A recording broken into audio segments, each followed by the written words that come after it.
Captain Ashok खरातचे आर्थिक व्यवहार जो आहे तो पुण्यातला सीए ललित पोपळे सांभाळायचा आणि अशोक खरातचं प्रकरण बाहेर आल्यानंतर ललित पोपळे जो आहे तो सुद्धा वादाच्या भोवऱ्यामध्ये सापडलेला आपल्याला पाहायला मिळतो। मात्र ललित पोपळेकडे एवढी संपत्ती आली कुठून याची चर्चा जी आहे ती सध्या सगळीकडे होताना पाहायला मिळते। पुण्यातल्या कोरेगाव पार्क परिसरामध्ये असणाऱ्या प्लॉट नंबर 57 मध्ये आपण पाहतोय की ललित पोपळेच्या पत्नीच्या नावाने हे रो हाऊस जे आहे ते पाहायला मिळते।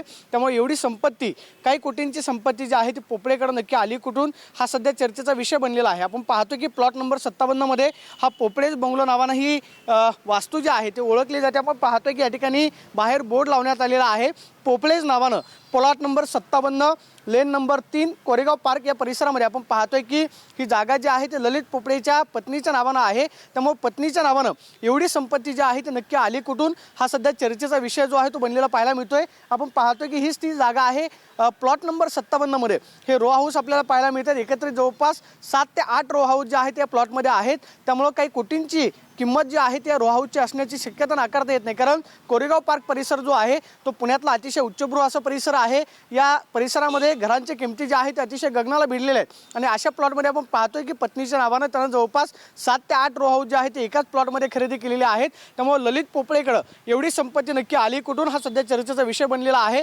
ललित पोपळेची सुद्धा चौकशी जी आहे ती SIT कडून केली जाणार आहे। त्यामुळे अशोक खरातच्या प्रकरणानंतर आपण पाहतोय की पुण्यातला सीए ललित पोपळे जो आहे तो वादाच्या भोवऱ्यामध्ये सापडलेला पाहायला मिळतो आणि पत्नीच्या नावाने खरेदी केलेल्या या वास्तूची आपण पाहतो की जागेची चर्चा जी आहे ती सगळीकडे होताना आपल्याला पाहायला मिळते। Camera person Sushant Sonawane, Pradeep Kapse, TV9 Marathi, Pune.